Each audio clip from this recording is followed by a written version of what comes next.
Alhamdulillahirabbil alamin wa bihi nasta'in ala umurid dunya waddin wassalatu wassalamu ala asyrafil anbiya'i wal mursalin nabiyina Muhammad wa ala alihi wa sahbihi ajmain wa man ihtada bihudah wattaba'a tharahu ila yaumiddin amma ba'd.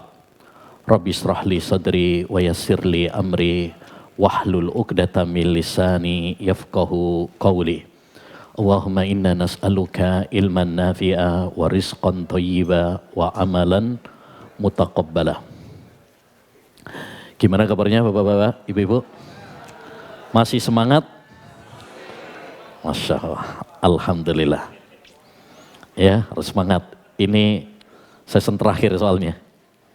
Babak penentuan. Apakah kita hari ini husnul khotimah atau tidak? Ya. Kalau masih semangat, ini tanda insya Allah husnul khotimah. Baik para bapak, para ibu yang semoga dirahmati oleh Allah SWT. Pada season yang kedua ini, insya Allah ta'ala, kita akan membahas tentang tema yang sensitif judulnya, tapi ini sangat penting bagi kita semuanya, yaitu tentang kematian. Ya, tentang kematian. Dan bagaimana insyaallah ta'ala nanti kita akan bahas juga adalah cara agar kita menggapai husnul khotimah. Para bapak, para ibu, para jemaah sekalian yang semoga dirahmati oleh Allah Subhanahu wa taala. Sebagaimana kita tahu semuanya, bahwasanya kita diciptakan oleh Allah SWT di dunia ini cuma sementara. Gak lama kita di dunia ini. Sebagaimana tadi sudah kita sampaikan hadisnya, sebuah perumpamaan yang sangat indah dari Nabi SAW. Apa itu? Kata Nabi, mali walid dunya, ma ana fid dunya illa karakibin istadalla tahta sajaratin summa raha anha wa tarakaha. Apa peduliku dengan dunia? Tidaklah aku di dunia ini kecuali seperti seorang yang melakukan perjalanan musafir. Ya, jadi kita di dunia ini digambarkan oleh Nabi seperti musafir. Sejak kita lahir di dunia sampai saat ini kita sesungguhnya sedang safar. Safar menuju kampung halaman asli kita. Yaitu kampung akhirat. Itu kampung asli bapak kita, Pak. Yaitu Nabi Adam alaihi salam. Ya, kita diturunkan oleh Allah SWT sebagai keturunan anak Adam di dunia ini cuma sebentar saja. Digambarkan oleh Nabi seperti orang bepergian, kemudian istirahat di bawah pohon. Ya, zaman dulu Pak, zaman dulu orang misalkan di padang pasir dan sebagainya, panas ya kan, kayak sekarang ini yang umroh lagi panas nih. Ya, lagi panas sekarang, 40 ke atas. Itu kalau lagi bepergian, ya carinya pohon untuk berteduh. Kalau sekarang kita enak alhamdulillah. Pengen istirahat cari rest area.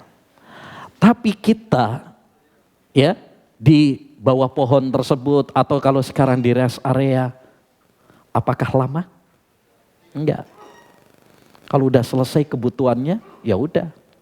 Kita akan meninggalkan pohon tersebut. Kita akan meninggalkan rest area tersebut. Begitulah perumpamaan kita di dunia ini. Kita cuma mampir sebentar saja. Suatu saat nanti kita pasti kita pasti akan meninggalkan dunia ini. Sepanjang apapun umur kita, sekekar apapun badan kita, sebanyak apapun duit kita, ya, setinggi apapun jabatan kita, Suatu saat nanti kita bakal mati. Kullu nafsin dha'iqatul maut. Kata Allah Subhanahu wa taala, ya, semua yang bernyawa pasti bakal mati. Sebagaimana dalam surat, ya, Ali Imran ayat 185. Kullu nafsin dha'iqatul maut. Setiap yang bernyawa pasti mati. Oleh karenanya yang harus kita ingat di dunia ini, supaya kita tidak tertipu dengan godaan-godaan dunia, supaya kita tidak tertipu dengan gemerlapnya dunia, maka yang harus kita ingat adalah dua hal. Pertama, kita harus memahami bahwa dunia ini fana dan hina. Dunia ini fana dan hina. Ya, dunia ini hina. Makanya digambarkan oleh Nabi SAW, dunia itu enggak lebih dari sayap nyamuk. Lau kanatid dunya ta'dilu inda wajanaha ba'udah ma saqawahu kafiran qattu. Kata Nabi SAW, andaikan dunia itu sebanding dengan sayap nyamuk. Ya, nyamuk itu kan udah kecil ya. Ini sayapnya, bayangkan. Itu menunjukkan bahwa dunia itu apa? Kecil sekali. Pengen tahu kalau dunia itu kecil, ya, coba kalau kita lagi di atas ketinggian atau naik pesawat, terus lihat ke bawah, ya, lihat rumah kita, lihat bangunan-bangunan kita, apa? Kecil. Semakin ke atas, semakin semakin kecil, semakin nggak kelihatan. Mana rumah kita yang kita banggakan dengan kemewahannya? Kecil. Itu baru di mata kita, apalagi di mata Allah Subhanahu wa taala. Bahkan di dalam hadis Nabi SAW pernah digambarkan dunia itu, ya, seperti bangkai kambing yang cacat. Pernah Nabi ke pasar kota Madinah, ternyata di jalan itu ada kambing mati, bangkai. Terus kata Nabi SAW, siapa yang mau membeli bangkai kambing ini 1 dinar? Ya, gak ada yang mau. Siapa yang mau beli, wahai Nabi? Orang bangkai. Ya udah, saya turunkan harganya. Siapa yang mau beli 1 dirham? Wahai Nabi, kata para sahabat, dikasih gratisan saja, gak bakalan ada yang mau. Orang bangkai kok. Siapa yang mau? Terus apa kata Nabi SAW? Wallahi mad dunya fil akhirah illa, ya, lad dunya ahwanu inda wah min hadza alaikum. Demi Allah, dunia itu lebih hina, lebih menjijikkan di sisi Allah SWT daripada bangkai kambing ini di mata kalian. Kalau kalian saja merasa jijik dengan bangkai kambing ini, begitu juga dunia ini di mata Allah SWT. Dunia ini rendah, kecil di mata Allah Subhanahu wa taala. Ya. Demikian juga yang harus kita pahami juga tadi, dunia itu apa? Fana. Sebanyak apapun harta yang kita kumpulkan, sebanyak apapun gelar yang kita raih, itu cuma sementara. Suatu saat kita pasti akan meninggalkannya. Makanya dalam sebuah hadis juga Rasulullah SAW pernah membuat sebuah perumpamaan yang sangat menarik. Ini perumpamaan sangat gampang nih. Saya yakin semua kita ya paham nanti. Apa kata Nabi? Innamat ama ibni Adam ju'ila masalan lid dunya. Apa yang dimakan oleh anak Adam, itulah perumpamaan dunia. Wa in qazzahu wa mallahahu fandur madza yasirun. Sekalipun dia membumbuinya, sekalipun dia menggaraminya, maksudnya apa? Seenak dan selezat apapun makanan yang kita makan, kata Nabi, falyandur madza yasir. Coba pikirkan, renungkan lagi, toh nanti akhirnya jadi apa? Ya, jadi apa Bu? Jadi kita buang. Kita kadang seperti itu udah mati-matian kerja, udah mengumpulkan duit. Ya, pada akhirnya suatu saat nanti kita akan meninggalkannya. Begitulah perumpamaan dunia. Makanya dalam banyak ayat-ayat Al-Quran dan hadis Nabi SAW sering kita diingatkan bahwasanya dunia itu permainan. Dunia itu adalah melalaikan. Bahkan diberi perumpamaan-perumpamaan seperti tadi supaya kita tidak tertipu. Supaya kita tidak lalai dari kampung asli kita, yaitu kampung akhirat. Karena dunia ini, Masya Allah, seperti kata Nabi, inna dunya hulwatun hadirah. Dunia itu hulwah, manis, hadirah, hijau. Maksudnya apa? Menggoda. Kita kalau lihat yang hijau-hijau, oh Masya Allah, enak dipandang. Sampai ada istilah apa? Rumput tetangga lebih hijau. Nah, makanya yang hijau-hijau itu Masya Allah menggoda memang. Ya kan? Ya. Jadi dunia ini menggoda. Dan godaan dunia yang paling menggoda apa Pak? Masya Allah kalau bapak-bapak wanita katanya. Ngaku ini. Kalau ibu-ibu apa Bu? Harta Bu ya. Nah ya. Ya. Jangan-jangan dulu milih bapak karena duitnya Bu ya. Kalau sekarang sudah nggak ada duitnya gimana Bu? Iya. Hah? Sudah terlanjur gitu. Ya. Jadi dan benar ini. Ya. Dunia yang paling menggoda itu satu tadi wanita.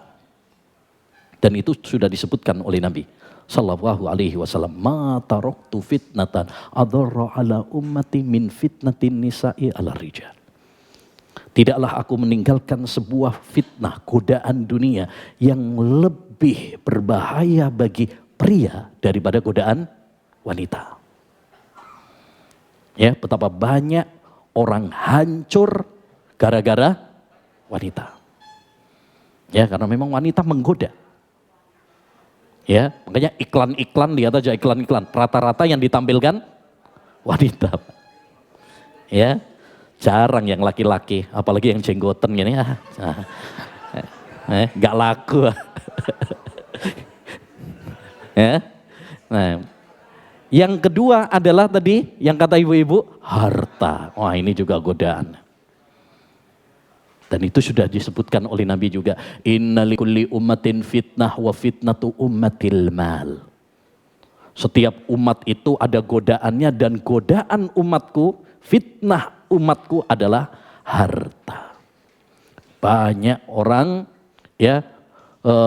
rela melakukan dosa maksiat gara-gara harta. Korupsi lah, riba, merampok. Karena pengen harta, menghalalkan segala cara. Bahkan ada yang sampai ke mbah dukun. Sampai ada yang datang ke kuburan-kuburan, melakukan khurafat ini, ritual ini. Kenapa? Biar cepat kaya. Cari pesugihan, biar sugih, biar kaya. Karena sekarang orang pengennya instan, Pak. Yang ketiga, apalagi godaan yang paling berat dari dunia? Tahta, betul. Ya, tahta. Banyak orang untuk mengejar jabatan sampai menghalalkan segala cara. Suap lah, sogok lah, serangan fajar. Belum lagi janji-janji palsu. Ya, belum ini, belum itu, ya demi mendapatkan apa? Jabatan. Godaan dunia juga yang paling berat juga apa sekarang? HP. Makanya ada yang bilang sekarang itu godaan terberat itu 4. 1, harta. 2, wanita. 3, tahta. 4, kuota. Ya. Bahkan sekarang yang tua pun gak mau kalah sama cucunya. Ya, kakek-kakek tontonannya derajin sekarang. Ya. Tontonannya HP. Kalau sudah lihat HP, ya khusyuk gitu, nggak noleh sama sekali udah. Nah, ini godaan, Mbak. Godaan apa? Dunia. Yang kedua, supaya kita tidak tertipu dengan dunia, ya, hendaknya kita menyadari bahwa seindah apapun dunia, nggak ada apa-apanya jika dibandingkan dengan kenikmatan surga. Ini juga harus selalu kita ingat. Dunia ini, seindah apapun dunia, harta, wanita, tahta, ya, kuota tadi, semuanya nggak ada apa-apanya jika dibandingkan dengan kenikmatan di surga. Ya, makanya Nabi SAW pernah mengatakan, wallahi mad dunya fil akhirah illa mislu ma yaj'alu ahadukum usbu'ahu fil yam falyandur madza yarji. Demi Allah, kata Nabi, tidaklah dunia jika dibandingkan dengan akhirat kecuali seperti seorang yang mencelupkan tangannya, jarinya ke laut. Ya, saya yakin bapak-bapak udah sering ke laut ya, ibu-ibu juga. Tapi pernahkah kita mempraktekkan hadis ini? Kata Nabi apa? Perumpamaan dunia jika dibandingkan dengan kenikmatan di surga itu seperti orang mencelupkan jarinya ke laut. Terus dia tarik lagi. Setelah dia tarik, kata Nabi, perhatikan, air yang nempel di jarinya itu berapa? Kira-kira berapa ember, Pak? Nggak ada. Paling cuma setetes, 2 tetes. Itu perbandingan perumpamaan antara nikmat dunia dengan nikmat di surga. Setetes, 2 tetes itu perumpamaan apa? Dunia. Lautan yang begitu luas, itulah kenikmatan di surga. Maka orang yang cerdas adalah orang yang tidak tertipu dengan setetes, 2 tetes tadi. Ya, dia lupa dengan hamparan lautan yang begitu luas. Dan orang yang bodoh, ya, adalah orang yang tertipu dengan setetes, 2 tetes tadi. Ya, maka kita harus jadi orang yang cerdas. Jangan jadi orang yang bodoh. Ya, jangan sampai kita tertipu hanya karena setetes, 2 tetes, lupa dengan hamparan lautan yang begitu luas. Kata Nabi SAW juga, la maudhi'u sauti ahadikum fil jannah khairun minad dunya wa ma fiha. Tempat penyimpanan cambuk penduduk surga. Ya, ada orang itu sebagian itu yang suka koleksi barang-barang antik. Nah, itu. Salah satu barang antik, ada sebagian orang itu suka apa? Ya, saut. Saut itu artinya cambuk. Nah itu, tempat penyimpanan cambuk saja kata Nabi, itu lebih baik daripada dunia dan isinya. Baru tempat penyimpanan cambuk saja. Bahkan dalam hadis yang lain Rasulullah pernah mengatakan, kerudung atau mahkota yang dipakai oleh bidadari surga itu lebih baik daripada dunia dan isinya. Baru kerudungnya tok itu. Belum yang pakai itu, Pak. Baru kerudungnya saja itu sudah lebih baik daripada dunia dan isinya. Apalagi bidadarinya. Masya Allah. Ya kan? Oleh karenanya ini dua hal yang harus selalu kita ingat. Supaya kita tidak tertipu dengan dunia ini. Satu, ingatlah bahwa dunia ini hina dan fana. Dua, supaya kita tidak tertipu dengan dunia ini, ingatlah bahwa seindah apapun dunia yang kita punya, gak ada apa-apanya jika dibandingkan dengan kenikmatan di surga. Semelarat-melaratnya manusia di dunia, kalau udah masuk surga lupa semuanya. Ya, dan semewah-mewahnya orang di dunia kalau masuk neraka, ya, melupakan semua kemewahannya di dunia. Makanya pernah diceritakan dalam hadis ya, ada orang yang paling melarat di dunia ini. Terus nanti dicelupkan oleh Allah Subhanahu wa taala ke surga sekali celupan saja. Sekali celupan. Terus ditanya sama Allah Subhanahu wa taala, apakah kamu pernah merasakan melarat sebelumnya? Kata orang tersebut, enggak pernah ya Allah. Terus ada orang lagi yang di dunia ini paling mewah, paling foya-foya, pokoknya semua kenikmatan dunia sudah dia rasakan. Terus dicelupkan oleh Allah ke neraka, sekali celupan saja. Terus ditanya sama Allah SWT, apakah kamu pernah merasakan kemewahan sebelumnya, kesenangan sebelumnya? Dia bilang, enggak pernah ya Allah. Ya, subhanallah. Jadi satu celupan di surga melupakan semua kemelaratan di dunia. Satu celupan di neraka menghilangkan semua kesenangan yang di dunia. Oleh karenanya, ma'asyiral muslimin, kita harus bersikap cerdas dengan dunia ini. Jangan sampai kita tertipu. Bagaimana caranya Ustadz supaya kita cerdas ya menyikapi dunia ini? Jadikan dunia ini hanya sekedar sebagai sarana, jembatan untuk menuju akhirat. Karena memang dunia ini dijadikan oleh Allah SWT sekedar sebagai jembatan menuju akhirat.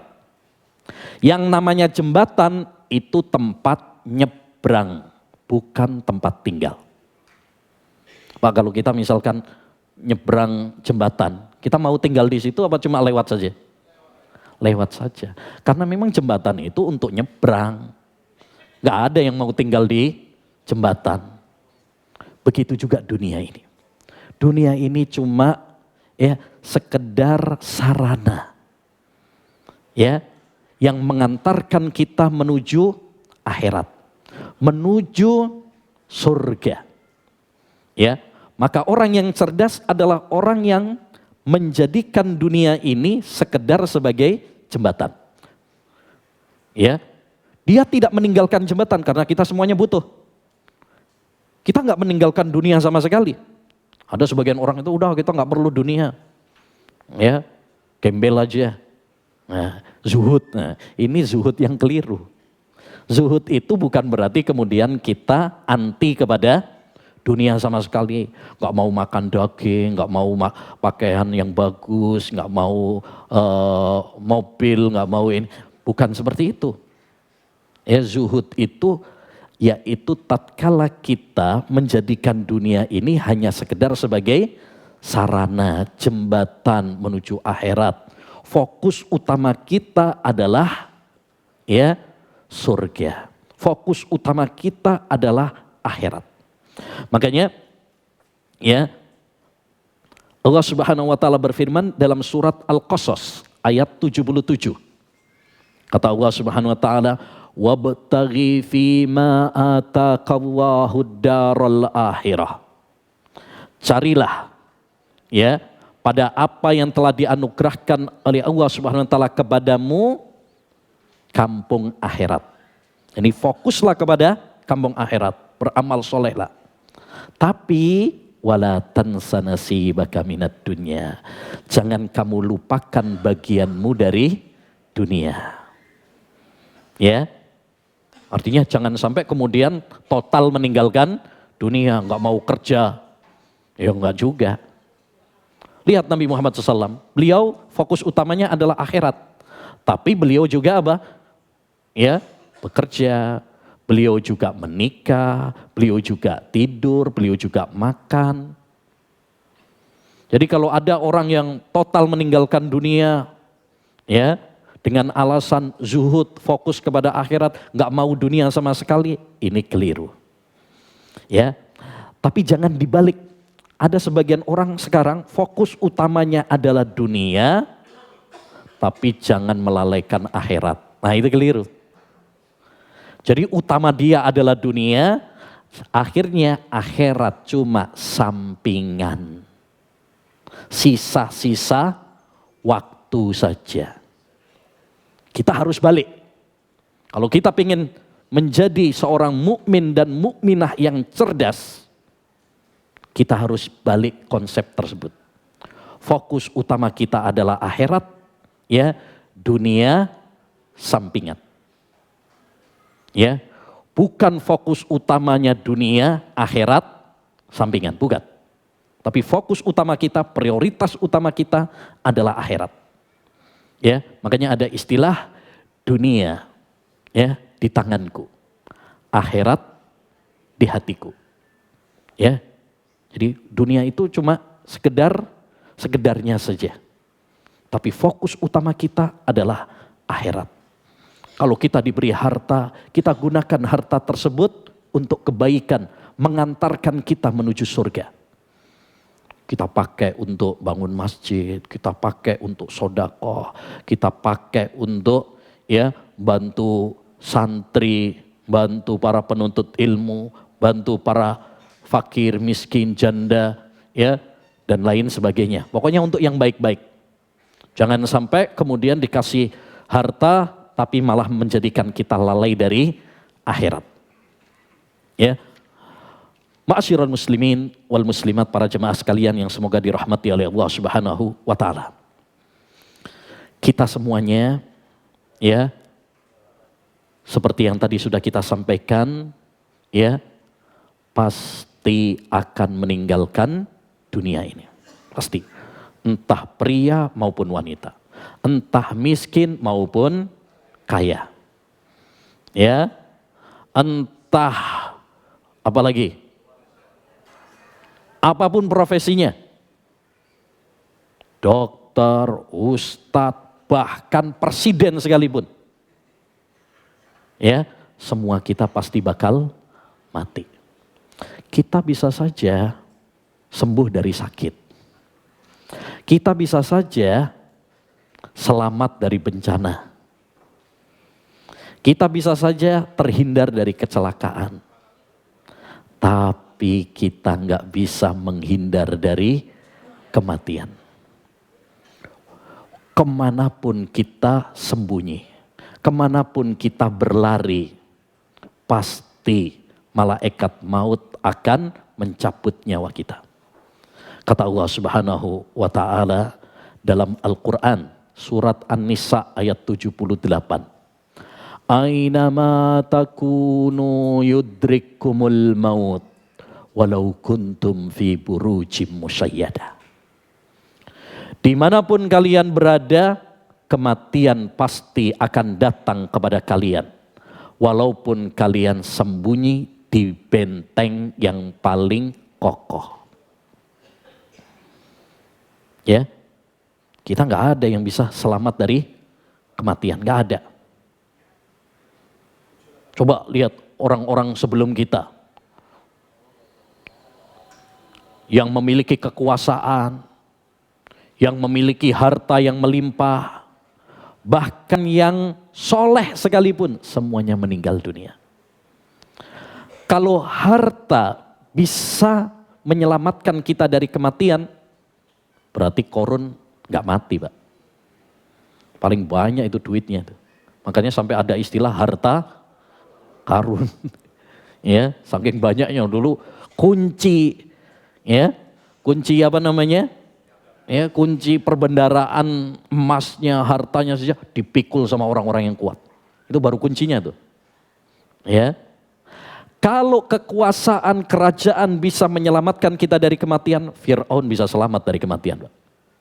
Karena dia raja, punya militer, punya pasukan. Kalau kesolehan itu bisa menyelamatkan kita, para nabi nggak mati, Pak. Termasuk Nabi kita Muhammad SAW. Tapi nyatanya semuanya meninggal dunia. Termasuk Nabi Muhammad SAW. Ini menunjukkan kepada kita siapapun kita pasti kita akan mati. Oleh karenanya kita harus sering mengingat kematian. Nabi bersabda, aksiru dzikra hadzimil ladzat. Sering-seringlah kalian mengingat penghancur kelezatan. Apa penghancur kelezatan itu, Pak? Mati. Ini Nabi yang nyuruh, sering-seringlah mengingat kematian. Ya, kenapa kita disuruh sering mengingat kematian? Karena kita juga sering lalai. Nabi nggak menyuruh ingatlah kematian, tapi sering-seringlah. Beda loh ya. Kalau ingat itu kan sekali dua kali gitu aja. Tapi ini apa? Disuruh oleh Nabi, sering-seringlah mengingat kematian. Kenapa? Karena kita juga sering lalai. Kita kalau lagi misalkan ngantar jenazah ya ke kuburan, mungkin kita ingat mati. Kalau lagi ikut kajian temanya kematian, wah ingat mati nih, Pak. Tapi begitu subhanakallahumma bihamdika, udah lupa lagi. Apalagi ketemu istri, ketemu anak, ketemu cucu, ya udah lupa lagi. Ya kan?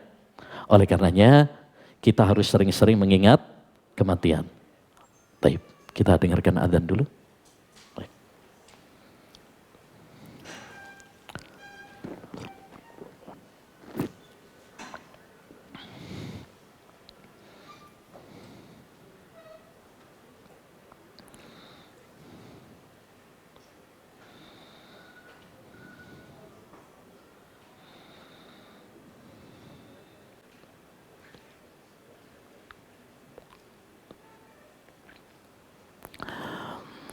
Baik, kita lanjutkan.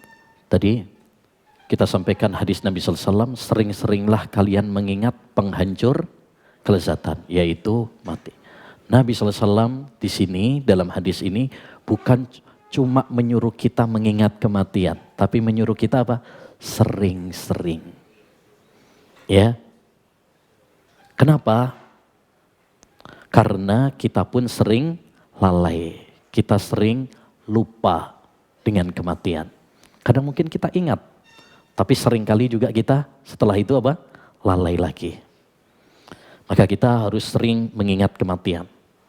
Ya, maka kalau kita ada kajian temanya kematian seperti daurah kali ini, jangan alergi, Pak. Kadang ada sebagian orang itu, wah ngeri kali judulnya. Nggak seneng dengan tema-tema tentang hal itu. Dianggap melarikan. Nanti bikin jamaah apa? Nggak mau datang. Ya, karena temanya menakutkan katanya, serem. Ya, padahal ini sangat penting. Kenapa? Kenapa Nabi SAW menyuruh kita untuk sering mengingat kematian? Satu, faedahnya supaya kita lebih semangat beribadah. Supaya ini memotivasi kita untuk beramal soleh. Kalau kita tahu bahwa kita ini ya akan mati, akan meninggal dunia, dan kita sadar bahwa amal kita masih sedikit. Nah ini jadi memotivasi kita, mencambuk diri kita. Waduh, ya saya harus memperbanyak amal ibadah saya. Kalau ibadah pun dia akan berusaha memperbaiki. Ketika dia sholat, dia akan berusaha sholat dengan khusyuk. Kenapa? Karena dia sadar bisa jadi itu adalah sholat terakhirnya. Makanya Nabi pernah mengatakan, sholli sholata muwaddi'. Sholatlah seperti orang yang berpamitan. Ya, seakan-akan kita bayangkan ini adalah sholat terakhir kita.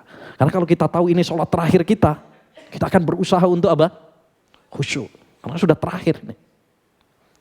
Yang kedua, hikmah kalau kita mengingat kematian adalah kita akan segera bertobat kepada Allah SWT.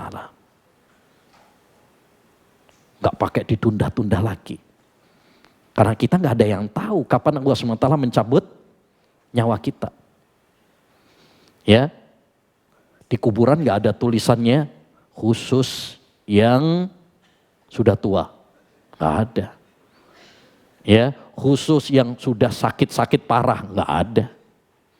Betapa banyak anak muda sehat walafiat, keluar naik sepeda motor ninja, pulang-pulang tinggal nama. Ada orang yang badannya kekar, ya, main bulu tangkis, tiba-tiba serangan jantung mati. Banyak yang mati mendadak. Ya, maka kita harus segera bertobat, jangan nunda-nunda. Nanti aja, ntar aja kalau udah tua. Padahal udah tua, tapi masih nanti aja. Nanti, masih lama. Belanda masih jauh. Ya, sampai ada yang bilang apa? Kecil dimanja, muda foya-foya, tua kaya raya, mati masuk surga. Enak banget ya. Ya. Nah, ini namanya orang yang tulul amal. Tulul amal itu panjang angan-angan. Kata sahabat Ali bin Abi Thalib, innama akhafu alaikum musnatain, yang aku khawatirkan kepada kalian dua hal. Tulul amal wattiba'ul hawa, panjang angan-angan dan mengikuti hawa nafsu. Karena orang kalau sudah panjang angan-angan, ya akhirnya dia malas beribadah. Beda kalau dia, aduh jangan-jangan nanti saya sebentar lagi meninggal dunia. Ya, jangan-jangan besok saya sudah meninggal dunia. Maka dia akan segera bertobat. Yang ketiga, hikmah dari kita sering mengingat kematian adalah kita akan qanaah. Qanaah itu apa? Merasa cukup dengan rizki yang telah Allah SWT berikan kepada kita. Kita tidak menjadi budak-budak dunia. Kita tidak rakus kepada dunia. Karena kalau dunia itu terus diikuti, gak ada ujungnya. Ya, sampai sebagian ulama mengatakan orang yang mengejar dunia itu seperti ibaratkan minum air laut. Semakin minum semakin haus. Orang kalau dia rakus kepada dunia, yang dia kejar adalah dunia, gak ada selesainya. Orang dunia itu gak ada finishnya. Perlombaan yang gak ada finishnya, yaitu perlombaan ngejar dunia, gak ada finishnya itu Pak. Kalau perlombaan-perlombaan yang lain ada finishnya. Tapi perlombaan mengejar dunia, gak ada finishnya. Hanya kata Nabi, laukana libni Adam wadiyani minad dhahab labtagha salisa. Andaikan anak Adam itu ya memiliki 2 lembah emas. Freeport Papua punya dia misalkan, emas semuanya. Labtagha salisa, dia akan cari yang ketiga. Artinya apa? Masih kurang. Itu manusia kalau rakus kepada dunia gak ada selesainya. Ya, dulu bayangin belum punya sepeda motor, enak ya punya sepeda motor. Setelah punya sepeda motor, enak ya punya mobil.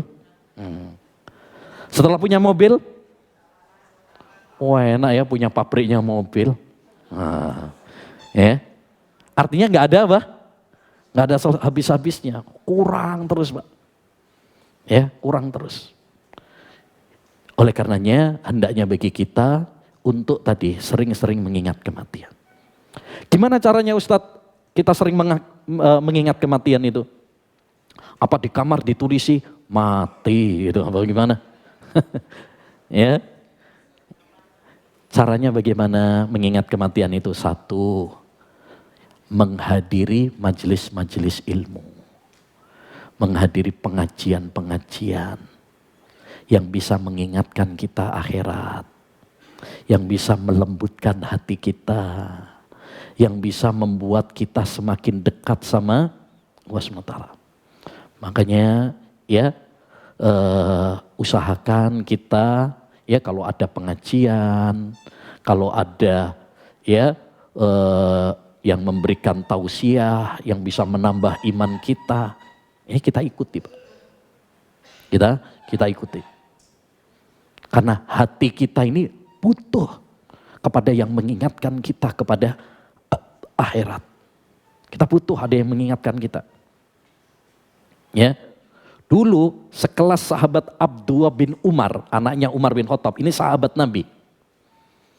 Beliau hadir di kajian muridnya.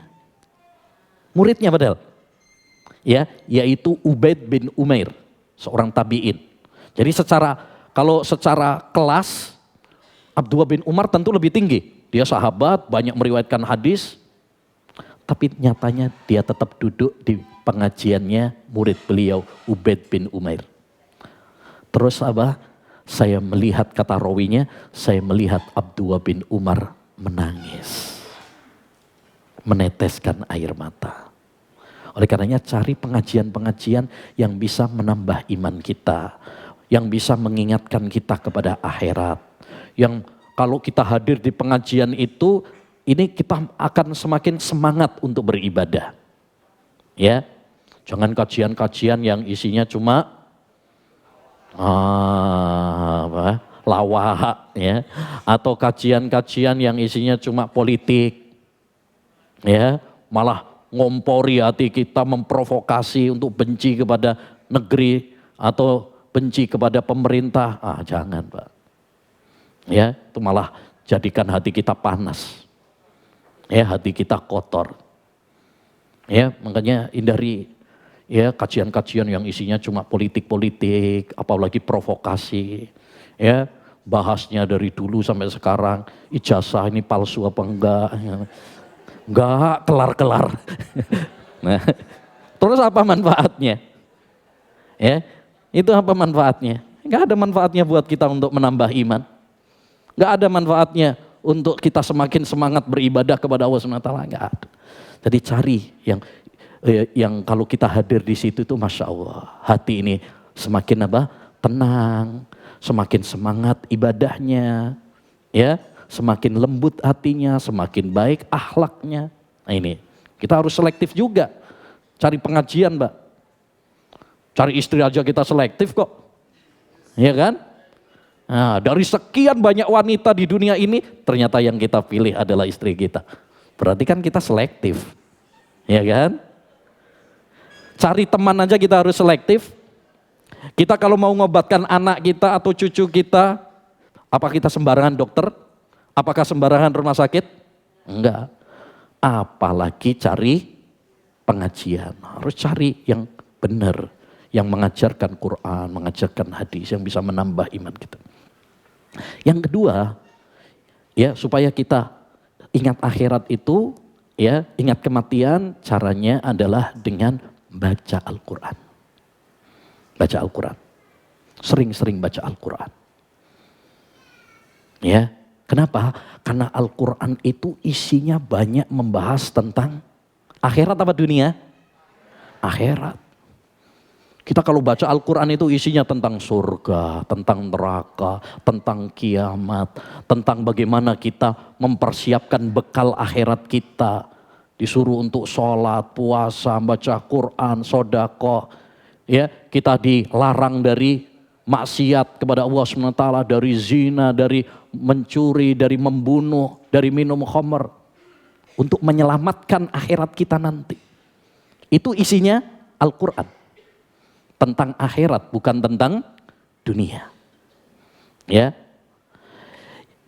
Oleh karenanya, mari kita luangkan waktu kita untuk membaca Al-Quran. Setiap hari ya, kita luangkan waktu kita baca Al-Quran.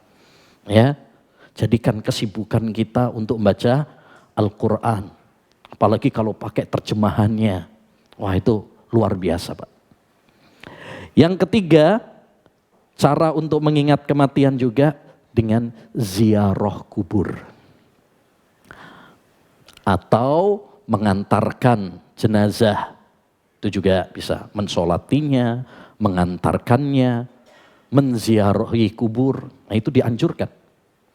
Kata Nabi SAW, siapa yang ikut sholat jenazah dapat 1 qirat. Kalau dia sholat kemudian mengantarkannya dapat 2 qirat. Ya, dan pahala 1 qirat, 2 qirat itu sebesar gunung Uhud. Gunung paling besar di Madinah. Dan Nabi SAW pernah mengatakan, zurul kubur. Dulu aku melarang kalian dari ziarah kubur. Sekarang ziarahlah. Fa innaha tudzakirukumul akhirah. Karena ziarah kubur itu bisa mengingatkan kalian kepada akhirat. Mengingatkan kalian kepada kematian. Ya, makanya kalau kita sholat jenazah, kalau kita mengantarkan jenazah, kalau kita ziarah kubur, bayangkan bahwa kita pun akan seperti mereka. Sekarang kita mensolati jenazah tetangga kita. Suatu saat kita yang bakalan disolati. Sekarang saya mengantarkan jenazah teman saya. Suatu saat saya yang bakalan diantar.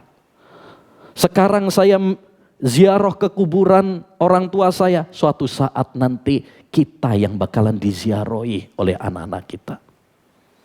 Ya, sekarang kita di atas tanah. Suatu saat kita yang di bawah tanah. Ini makanya dulu para sahabat, para ulama-ulama dulu kalau mengantar jenazah ya itu banyak yang nangis, Pak. Kayak sahabat Utsman bin Affan itu kalau dia ziarah kubur itu nangis sampai basah jenggotnya. Ya, enggak kayak sekarang banyak orang ziarah kubur atau ngantar jenazah malah cengengesan. Ngobrol sana, ngobrol sini, ya, ngobrol, ya, gimana ini nanti malam Piala Dunia Prancis lawan Maroko nih. Nah, pas ziarah kubur yang dibahas malah Piala Dunia, ya. Nah ini karena hati kita hati yang keras, ya, berbeda dengan ulama-ulama dulu. Mereka, ya, ketika ziarah kubur itu betul-betul menghayati. Ya, betul-betul meresapi, tahu tujuan ziarah kubur itu apa. Ya, intinya para bapak, para ibu yang kami hormati, ya, kita harus selalu ingat bahwa kita semuanya bakalan mati. Ya, kita tidak pernah tahu kapan kita bakal mati, di mana kita bakal mati. Siapa yang duluan di antara kita yang mati, kita nggak tahu.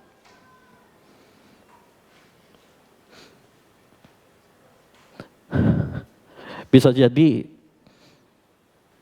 mungkin saya yang lebih duluan daripada Bapak Ibu, bisa jadi. Karena kita semuanya nggak ada yang tahu. Betapa banyak anak kita lebih duluan mati daripada kita. Betapa banyak anak muda lebih duluan mati daripada yang lebih tua. Betapa banyak orang yang sehat lebih duluan mati daripada yang sakit bertahun-tahun. Ada yang sudah sakit bertahun-tahun, gak mati-mati. Ada yang kelihatannya sehat, bugar, tahu-tahu mati. Ya, oleh karenanya jangan sampai kita terus bergelimang dalam dosa. Ya, terus lelap dalam tidur kita, dalam kelalaian kita. Kita harus mempersiapkan bekal kita untuk setelah kematian kita. Ya. Kata Nabi SAW ketika beliau ditanya, ayyul mu'minina aqyas. Wahai Rasul, siapa orang mukmin yang paling cerdas, jenius, orang paling pintar itu siapa?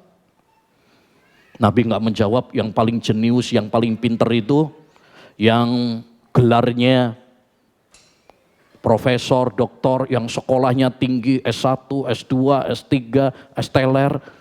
Ya. Nabi enggak mengatakan yang sekolahnya sampai ke luar negeri, enggak. Nabi mengatakan Orang yang paling cerdas adalah aktsaruhum dzikran lil maut wa ahsanuhum istidadan lima ba'da. Orang yang paling cerdas itu adalah yang sering ingat mati. Dan dia semangat mempersiapkan bekalnya untuk setelah mati nanti. Ya, kita untuk perjalanan dunia saja, mau umroh, mau mudik, harus mempersiapkan bekal. Apalagi untuk perjalanan yang panjang. Perjalanan menuju akhirat ini panjang. Kita nggak ada yang tahu apakah kita nanti masuk surga atau masuk neraka. Maka mari kita persiapkan bekal kita yang terbaik. Wa tazawwadu fa inna khairaz zadit taqwa. Kata Allah Subhanahu wa taala, berbekallah kalian, ya, dan sebaik-baik perbekalan adalah bekal takwa kepada Allah Subhanahu wa taala. Surat Al-Baqarah ayat 197. Ya, kita disuruh untuk berbekal.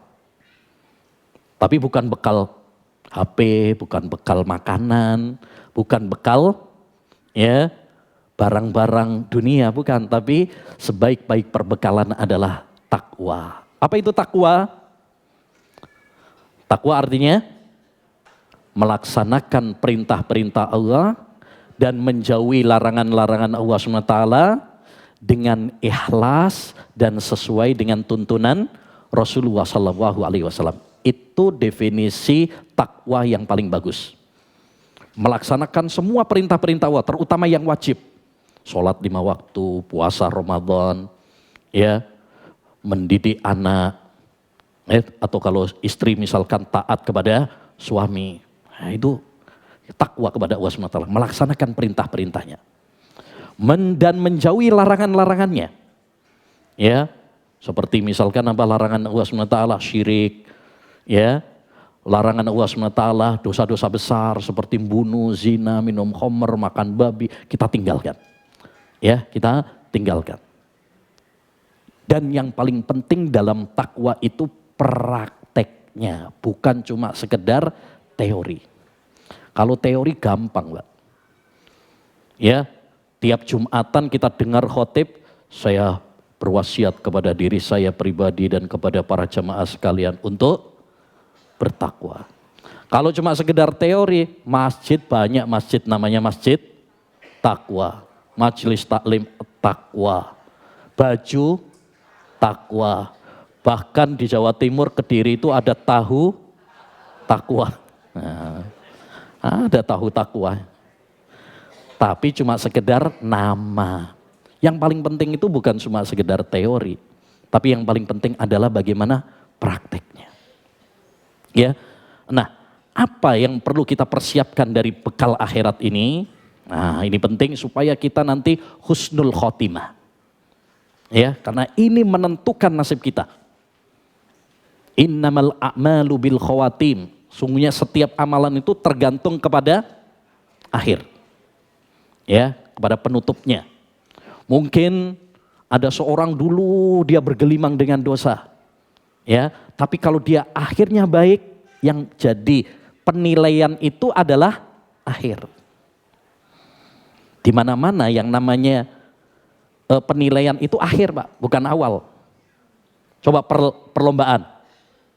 Ya, yang dapat piala itu, pemenang itu kapan? Di awal atau di akhir? Akhir. Kalau di awal pendaftaran namanya. Ya, babak penyisihan.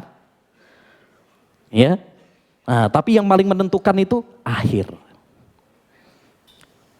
Maka ya kita perlu untuk mempersiapkan bekal kita supaya kita husnul khotimah, supaya kita nanti bisa masuk surga, supaya kita nanti terhindar dari neraka. Ya. Apa yang perlu kita persiapkan Ustadz bekalnya? Satu, bekal yang paling inti itu tadi adalah iman, tauhid, akidah yang benar. Karena ini menentukan nasib kita nanti. Apakah nanti di surga atau di neraka. Itu tergantung tauhid kita. Ya. Sebagaimana dalam hadis, man laqiyallaha la yusyriku bihi syai'an dakhalal jannah Wa man laqiyahu yusyriku bihi syai'an dakhalan nar.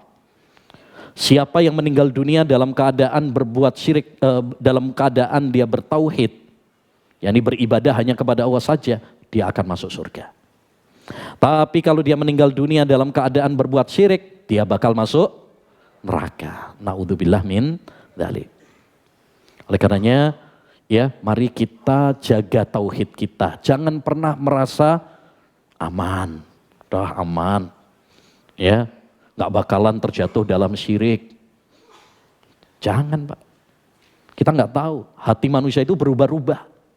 Qulubul ibadi baina usbu'in min asabi'ir rahman yuqallibuha kaifa sya'. Hati manusia itu di antara, ya, jemari Allah SWT. Allah membolak-balik. Sekelas Nabi Ibrahim saja, bapaknya ahli tauhid, yang menghancurkan, ya, berhala-berhala dengan tangannya. Bahkan beliau mendapatkan julukan gelar Khalilullah, kekasih Allah SWT. Yang dapat gelar itu cuma dua, Nabi Ibrahim sama Nabi Muhammad saja. Sekalipun demikian, Nabi Ibrahim mengatakan, waj'nubni wa baniya an na'budal asnam. Ya Allah, jauhkan aku dan anak keturunanku dari, ya, menyembah berhala, dari perbuatan syirik. Loh, Nabi Ibrahim saja khawatir loh, Pak, dari perbuatan syirik. Masa kita nggak khawatir? Masa kita merasa aman? Ya, apa kita merasa lebih hebat daripada Nabi Ibrahim? Nah, ya, maka kita terus, ya, semangat ngaji terutama tentang tauhid. Ya, kita realisasikan dalam kehidupan kita. Jangan sampai kita terjerumus dalam kesyirikan kepada Allah Subhanahu wa Ta'ala. Ini bekal paling penting supaya kita nanti sukses di akhirat, supaya kita masuk surga. Ya, makanya dalam surat At-Tur ayat 21, ini ayat penting ini, supaya kita nanti bisa masuk surga sekeluarga. Ya, kita semuanya saya yakin, ya, pengen supaya nanti bisa ketemu sama keluarga kita di surga. Reuni terindah itu nanti kalau reuni dengan keluarga kita nanti di surga. Ternyata kunci utamanya apa? Tauhid, iman. Ya, surat At-Tur ayat 21 Allah mengatakan, walladzina amanu wattaba'athum dzurriyyatuhum biiman alhaqna bihim dzurriyyatahum. Orang-orang yang beriman terus diikuti oleh anak keturunannya, anaknya, cucunya, cicitnya beriman juga. Maka nanti kami akan kumpulkan mereka, pertemukan mereka di surga. Masya Allah. Ya, kita saja Pak, Bu, ya. Kalau anak kita sekarang udah mencar kemana-mana, tapi kalau waktunya mudik, Syawal, Lebaran, Idul Fitri bisa kumpul dengan keluarga, itu rasanya apa? Ya, senang, nikmat gitu. Itu baru kumpul di dunia. Apalagi nanti kumpul di surga, Masya Allah. Tapi kunci utamanya apa tadi? Iman, tauhid, akidah. Ya, makanya dalam hadis yang lain juga Rasulullah pernah ditanya sama sahabat Abu Bakar. Ini luar biasa ya, sahabat Abu Bakar itu sudah dijamin masuk surga. Tapi yang beliau tanyakan apa? Ya, man najah, wahai Rasulullah, gimana caranya nanti saya bisa selamat di akhirat? Bukan gimana Nabi supaya saya jadi pengusaha sukses. Kan Abu Bakar pengusaha juga dia. Bukan itu yang ditanyakan coba. Ya, yang dia tanyakan apa? Gimana caranya nanti saya supaya apa? Ya, selamat di akhirat, selamat dari neraka. Masya Allah. Terus jawaban Nabi apa? Man qabila minni al-kalimatallati aradtuha ala ammi fa'aba kana lahu najah. Siapa yang menerima kalimat yang pernah aku tawarkan kepada pamanku, yaitu Abu Thalib, ya, sayang dia menolaknya, pasti dia akan selamat. Kalimat apa yang pernah ditawarkan kepada Abu Thalib? La ilaha illallah. Karena Abu Thalib itu pamannya Nabi yang suka bela Nabi, mengasuh Nabi sejak kecil. Makanya ketika mau meninggal dunia Nabi mendakwainya, berharap dia masuk Islam. Dia mengatakan, ya ammi qul la ilaha illallah, katakan pamanku la ilaha illallah, supaya aku nanti bisa membelamu, bisa memberikan syafaat kepadamu. Sayang, Abu Thalib apa? Menolak. Gak mau mengucapkan la ilaha illallah. Salah satu sebabnya apa? Salah satu sebabnya karena di sampingnya itu ada Abu Jahal sama ya Umayyah bin Khalaf. Ini dua tokoh orang kafir. Dia bilang apa? Hei Abu Thalib, apa kamu benci sama agama bapakmu sendiri Abdul Muthalib? Makanya di sini pelajarannya apa? Hati-hati dari teman yang rusak. Ya, karena ini salah satu penghalang hidayah. Abu Thalib gak mau menerima dakwahnya Nabi, ajakannya Nabi, gara-gara salah teman dah ya. Makanya kita harus selektif dalam berteman. Karena hati manusia itu lemah. Kalau berteman sama orang yang ngajak syirik, ya nanti kelamaan diajak syirik, Pak. Kalau dia suka ke mbah dukun misalkan, oh nanti diajak tuh. Ya, diajak ke mbah dukun. Ah cobalah, namanya juga usaha. Nah biasanya gitu tuh. Ya, namanya juga usaha. Itu orang pinter itu. Ya. Yang kedua, ya, supaya ini bekal kita, akhirat kita, yaitu apa? Ilmu agama. Ya, kenapa?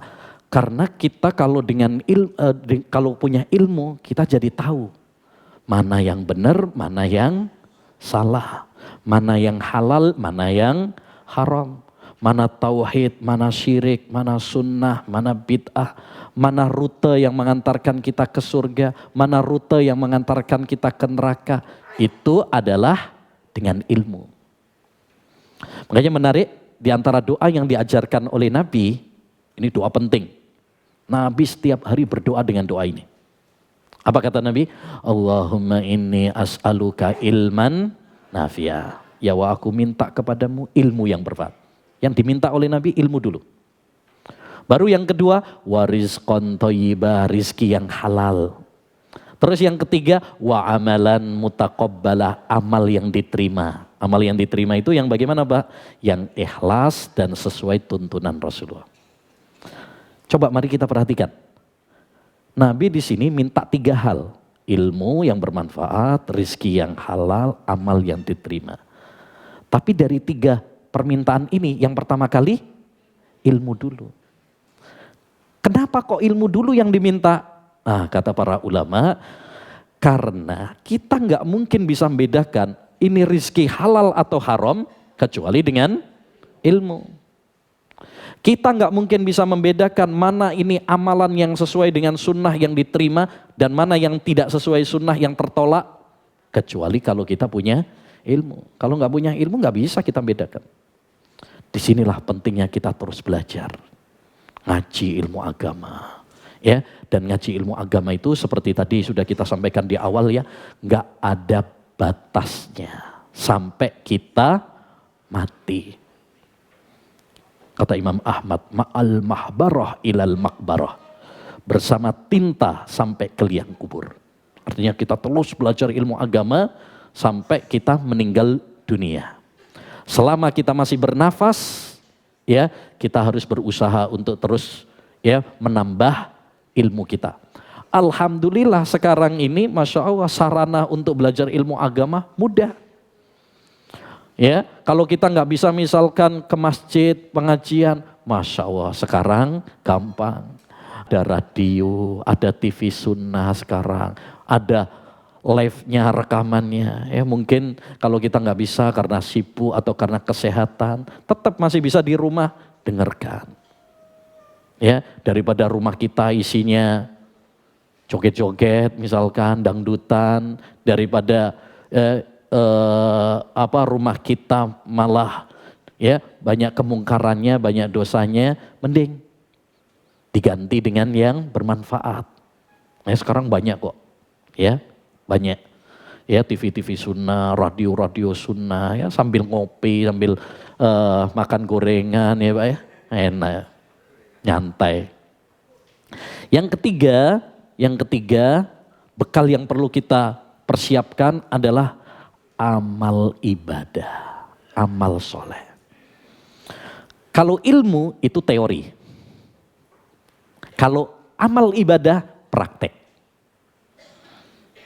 Ya, dan intinya ilmu adalah amal. Percuma kita ngaji ilmu agama, rajin ikut pengajian, tapi nggak diamalkan. Nah ini nggak bermanfaat. Ilmu yang bermanfaat itu bagaimana? Ilmu yang diamalkan. Kita tahu sholat 5 waktu itu wajib, terus kita amalkan. Betapa banyak orang tahu sholat 5 waktu itu wajib, tapi nggak sholat. Itu berarti ilmunya nggak bermanfaat. Ya, tahu kalau misalkan riba itu haram, tapi tetap diterjang. Nah itu berarti ilmunya nggak bermanfaat. Ilmu yang bermanfaat adalah yang membuahkan amal. Kalau diamalkan. Kalau tidak diamalkan berarti ilmunya tidak bermanfaat. Nah ini mari kita sibukkan sisa-sisa waktu kita ini dengan banyak ibadah. Terutama satu, sholat. Jaga sholat-sholat kita. Jangan sampai ditinggalkan. Yang kedua, baca Al-Quran. Ya. Yang ketiga, zikir. Ini amalan yang ringan, tapi pahalanya besar. Subhanallah, alhamdulillah, la ilaha illallah, Allahu akbar. Yang keempat, apa? Doa. Ini yang ringan-ringan aja, Pak. Yang ringan-ringan. Doa. Ya, terutama doa yang Allah Subhanahu wa taala sebutkan dalam surat Al-Ahqaf. Ini doa untuk yang sudah lanjut usia. Ya. Ayat 15. Kata Allah Subhanahu wa taala, hatta idza balagha asyuddah wa balagha arba'ina sana. Ya, apabila dia sudah berumur 40 tahun. Nah, ini malah lebih ya. Ya, malah lebih. Tadi saya dapat informasi ini yang ikut daurah umurnya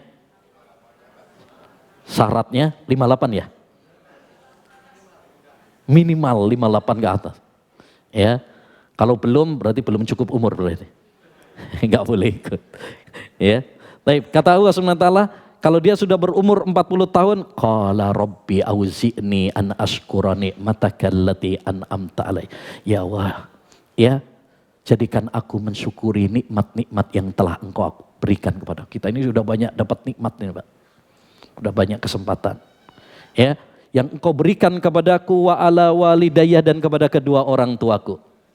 Wa an a'mala salihan dan berikan kekuatan kepadaku untuk beramal soleh. Ya, tardah. Wa aslih li fi dzurriyyati, jadikan keluarga saya, anak-anak keturunan saya, anak-anak yang soleh. Inni tubtu ilaika wa inni minal muslimin. Aku bertobat kepadamu ya Allah. Aku minta ampun kepadamu. So ini doa yang sangat penting ya bagi kita semuanya. Kemudian yang keempat adalah ya sabar. Ya sabar. Kita harus banyak sabar karena memang dunia ini adalah tempatnya ujian. Cobaan. Dan cobaan orang macam-macam. Ada yang dicoba dengan keluarganya, dengan kesehatannya, ekonominya, macam-macam. Maka kita harus hadapi dengan apa? Sabar. Ya, kita harus hadapi dengan sabar. Makanya kunci kebahagiaan itu 2. Syukur dan sabar. Syukur kalau mendapatkan nikmat, sabar kalau mendapatkan musibah. Saking pentingnya sabar, Allah menyebut dalam Al-Quran itu sebanyak 93 kali. Saking pentingnya sabar dalam Al-Quran. Ya, baik. Kemudian yang terakhir, ya, agar kita mempersiapkan bekal untuk akhirat kita, yaitu yang perlu kita lakukan adalah, bekal yang perlu kita lakukan, banyak-banyak doa. Doa. Ya, doa. Ini kunci semua kebaikan di dunia akhirat ini doa. Kita mau minta apapun yang bisa mewujudkannya hanya Allah. Maka perbanyak doa, terutama di waktu-waktu yang mustajab. Seperti apa hari Jumat, besok hari Jumat nih, itu waktu yang mustajab. Sepertiga malam terakhir, tengah malam. Ya. Kemudian apa lagi Pak? Antara adzan dan qomat. Nah, ini kita antara adzan dan qomat nih. Qomatnya belum kan? Nah, apalagi ya ketika hujan. Banyak-banyak doa. Ya, banyak-banyak doa kepada Allah dengan menghadirkan hati kita. Terutama doa supaya kita diberikan oleh Allah husnul khotimah. Diberikan oleh Allah Subhanahu wa taala surga. Dijauhkan dari neraka. Dan doa yang paling bagus, simpel, singkat, padat, itu doa sapu jagat. Nah, insya Allah semuanya udah hafal ya. Itu doa paling simpel tapi ya mencakup banyak. Rabbana atina fid dunya hasanah wa fil akhirati hasanah wa qina adzabannar. Makanya sampai sebagian ulama mengatakan kalau kita bingung doa apa, doa sapu jagat aja. Ya Allah berikan kepada kami kebaikan di dunia. Kebaikan dunia itu macam-macam banyak. Ilmu, rezeki, sehat, anak yang soleh. Itu semuanya udah masuk Pak. Wa fil akhirati hasanah dan kebaikan di akhirat. Kebaikan di akhirat itu apa? Surga, bisa memandang wajah Allah. Bisa nanti bersanding dengan Nabi Muhammad. Ya di surga, bisa nanti ketemu dengan keluarga di surga, ya terhindar dari neraka. Wah itu sudah masuk di situ. Jadi itu singkat tapi padat. Saya kira itu para jemaah sekalian yang bisa kita bahas pada kesempatan yang berbarokah ini.